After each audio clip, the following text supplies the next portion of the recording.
Hello again. It has been a while since we have chatted and done anything. Basically, it took me this long to find a new reliable video editor. The one I was working with before from Microsoft, the one that you get free with all the program setups, the Windows 11 or whatever, was not working out. It was very poor. I was having a lot of problems. So finally got a new one so I can do videos. That said, I am going to show you how to deal with the T161 track that I have just completed and started putting up on eBay real quick. So this particular set that I'm working with here is for the old MLRS vehicle, the kit from the 90s. Important thing to note is this is DML, this idler mount is DML, the road wheels are my 3D prints, and the return rollers are my 3D prints. So if you don't have the my wheels and return rollers, it might be just a little bit different, but this will give you the idea of what I'm going with. So in the kit that I send you, you get two upper link or upper runs for on the top, and they are sided, and you get two bottom runs which are also sided. DML did do these correctly with the offsets for the torsion bars. You get two 5-link lengths which have the end pad angled a little bit. These are in the back, which you'll get to see.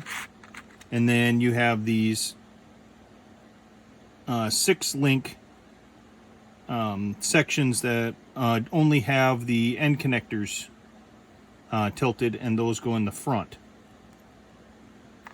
You get two idlers with the tracks already printed on, and everything is represented. You can see the guide horns right through the wheel sets, and you get two sprockets with the tracks already printed on. Yes, I do have it available to where you can get them, and here I'll show you right here. You can get the sprockets with the individual track links to do this as well. I just am showing the quick one, so you could just get this, paint it real quick, throw it on there, and you don't have to worry about fit or anything. And I've also included a pair of the corrected idler mounts for back here, because you can see DMLs are off if you want to use them. And one for each side. It would be up to you to put them where you want. And most likely you're going to have to shave these down to get them to sit high enough to where DML has their mounting point right there. So this should be this one right here. You'll notice that they have it without that support. This is what they should look like. So it might fit on the lower hull, it might not, depending on what you want to do with it. Regardless, it's available. The important thing is that you can take the sprocket and put that right on. You can take the idler, goes right on. Just glue them right on, or put them on, get all your track sorted out where it needs to be, glue everything on. Good to go. No sanding, no nothing. So when you get them though, these have a number of attachment points that you may want to deal with. They all have to be sanded down. I've done it as best I could so that all the attachment points are, say, on the back or inner side of the sprocket or idler, and even the track end connectors. One side is going to be smooth, one side is going to have the little connections, and in essence those little connect or support pips are meant to go to the inside. So for example, I know that this is meant to go inside here. So all those right there. But when you get that, you'll want to sand it down and trim it up a little bit. So I've got one of these sanding blocks right here Just got it at, I think, Walmart or Home Depot or something like that. It's just a 120/180 sanding sponge, and this is the side that had the parts. I just lightly go through. Everything's trimmed down now that I'm worried about. Looks good in that regard. If I'm want some more, I'm just using the sanding. There's a little bit on the inside of the I don't even know what to call them, these guide circles, rims, whatever. So I'll just go through and find an edge that works and do that. The important part that I've noticed, and I have a small metal triangular file for this right here, is to get in between the tracks so that it'll accept the next guide horn. And then also look on the edge of the guide horns, one side or the other, for the attachment points, because those can really, I mean, the tolerances are so tight that just a little bit off is going to mess it up. And I'm looking through here for any other potential. Yeah, right here is a little attachment point. And you want to sand things off. You don't necessarily want to cut them off. I know there's a temptation to do that. But when you cut them, then you take a nick out of the resin, and then you've got a nick out of the resin, and nobody wants that. The other thing I've done just for me is I'll scuff up the pads in particular, just because I think it helps take a little bit of the sheen off of it. But you can see in there, there's still some of the attachment points. You can go through with a metal file instead of the sponge too, and just knock that back if you really want. This is not supposed to necessarily be seen, but make it look a little better. Just like, and I know that there are 3 attachment points right up inside on this side that faces out, just because it needed some support there. So that's that. For the idler, same thing. You want to go across the bare part and just clean that up, because the attachment points are on the bottom. Shouldn't be too bad. I mean, I feel a little waviness, but not a lot. You can go across like so.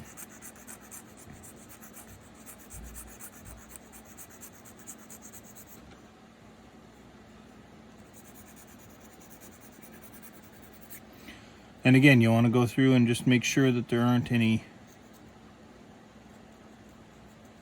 spots on there. Go through on the outside as well. Same with the fronts and in between, just to make sure. Just keeps the headaches less. Cleaning in here as well, but remarkably clean. I'm surprised as much as anybody else at how well all this 3D printing is working out. So you can clean up inside here if you want to. Same with this side over here. There are some minor attachments in there.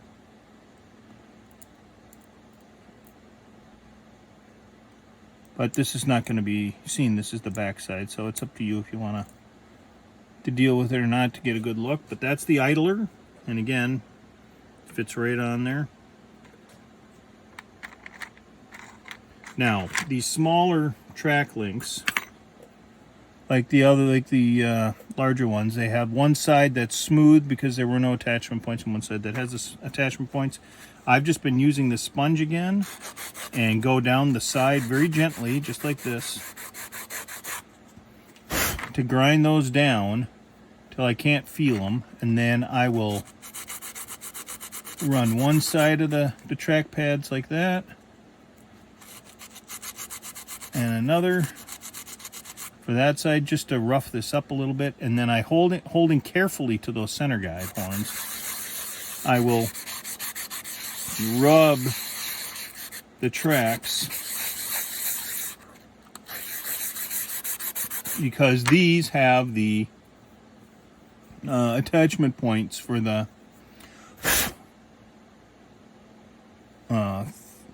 supports. So there you go. That's all cleaned up. I'll take the other small one. Here we go. The one with the angled front end. And it doesn't matter. You can do the pads first and then do the sides or what have you. But the important part is take a look. See if you can see the little dots on there. If you still can, just do a little bit more rubbing. Don't rub. Well, you can. It's going to take a little bit of work to really rub it off. But, and then I'm just using the whatever angle works. There we go. It's going on the inside of this. And then that's the rough side right there. There we go. Just a little bit of sanding. Now these bigger pieces, again, rough on this side. I'm not putting a lot of pressure on there. I just want to let that sandpaper do its job. Sanding sponge. Smooth. Same thing with this. I just run that through, and with these longer ones, it's easier to see right on the inside. You can see where it's lightening up. And that just means that I've done a good job of running down the connectors and that. I will also do a little bit of a pass by on this, even on the smooth side, and then again on this side you'll be able to see all the little spots where the supports were. Just take this and work my way down the line, just giving it a little sanding love. Nothing too hard. It's just so I can keep a grip on it, so it's not going to go anywhere. And I'm just pressing this into my hand, and those guide horns very carefully. As long as I'm being careful, they're not going to let it slip anywhere. And then I can do that. Now I take a look, see if there's anything that really stands out. Now these are going to be on the bottom, so I'm not too worried about it. But let's say that, you know, there's some little nubs in here that I want to do. I'll take the metal file and just go in there real quick. Just get what's bugging me. It's not even with all the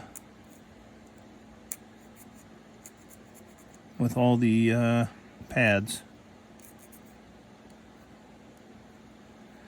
But if this were bothering me. And it's just the way the computer's setting it up so that this can be printed decently. And then go through and check your connectors real quick, just to make sure. Like I said, the tolerances are very tight in this. In fact, let me show you. So these are trimmed down. I'll put this in this way. And nice and relatively loose, like so. And we have not done the big one here or this one. Oh, that one's got the... it's got to be dealt with. So, one of the files I have has the pin across there. Well, you're not going to be placing that in there, so that's a bit unfortunate for this video. I grabbed the wrong track length there. I can just grind that down real quick. No, you will not be expected to do any of this, but this is me fixing it on the fly. And I'll show you how I do it. What the heck? You can cut through the resin carefully.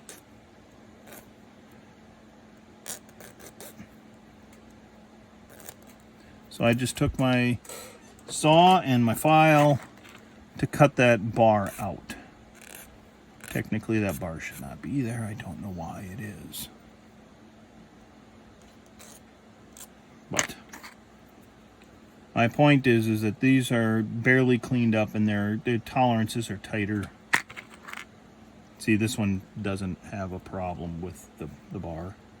And again, putting these together, yeah, this is a better example, is they're tight. You can see there's a little bit of a nub in there. So that's why we're cleaning them up. So we got this length done.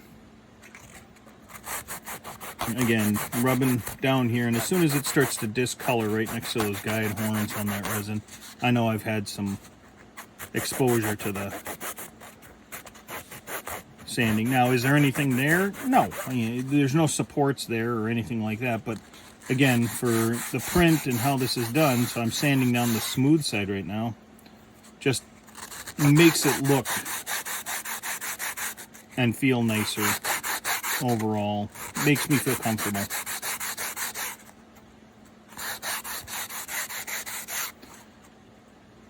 And then I'll go through, and like I said, I'm just using the sanding stick to push the tracks into my fingers, and that gives me a good enough grip. Now, this is all going to be facing up, so whether you want to be too concerned about it having the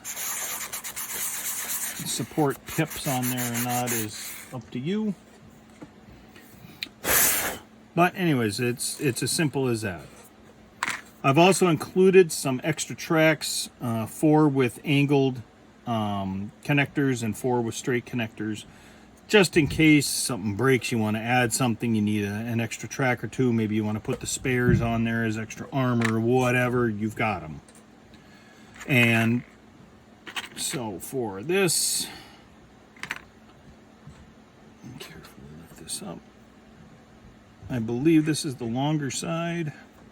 I've designed this so that with the upper run, the center guide horn or whatever will be facing forward. And I just slide that through there. Like I said, this is using the return rollers and that I designed, so this might be a little different for you, depending on what set you get. And then I've already got that cleaned up. Put that in place. Things get a little tight in here. I found that forceps are helpful. Nothing fancy, just these are what I have on hand. But just to help push that down in there.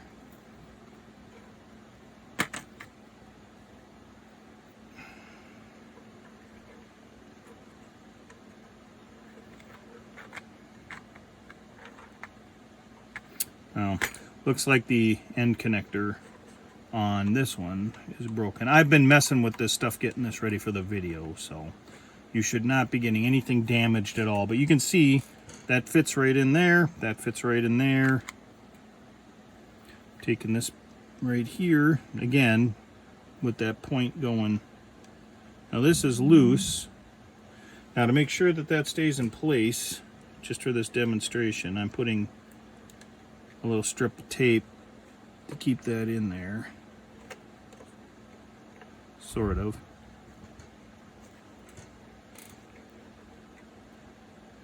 Again, just for demonstration purposes. And the longer one goes on this side.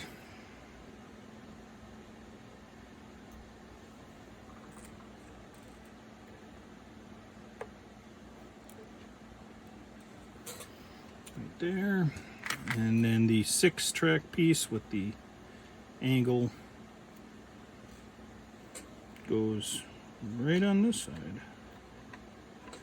and that also mates right into the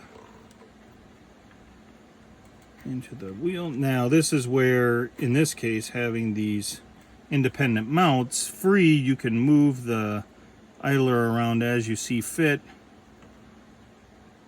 rather than what I'm doing here, which is kind of finagling it. Now part of it is I'm not gluing anything down, so things are moving and a little bit looser than they should be. But there you have it, the basic track run put on. Glue everything in as you go along, or once everything's fitted. I personally will be putting these on here so then I can tighten my tracks down, but then I've got the proper T161 track on my vehicle. What I like about the track that I designed is that it's accurate for size. The end connectors have all the detail on them, the small circles. The pads have all the correct detail according to what the real ones look like, and so are the guide horns, including the fact that they're hollow. Those are the sale points, and again, I do have the idlers and sprockets without the tracks printed on. You'll get a much bigger set of these with all the appropriate number of tracks, because it's 4 with the curved or angled ends and then 1 with the straight. You can see here, this is an older print, so this one curves in. Actually, it should be straight. And same thing with back here. There's 4 curved and 1 straight. So that gives you the T161 tracks and the cleaning that I do for them. You follow that and everything should be very good. I hope you enjoy the tracks. I've been enjoying putting them on my kits. For example, something a little bit nicer is the M2A2 Bradley I keep working on, that I promise, have updates on, but there are the tracks on it right there.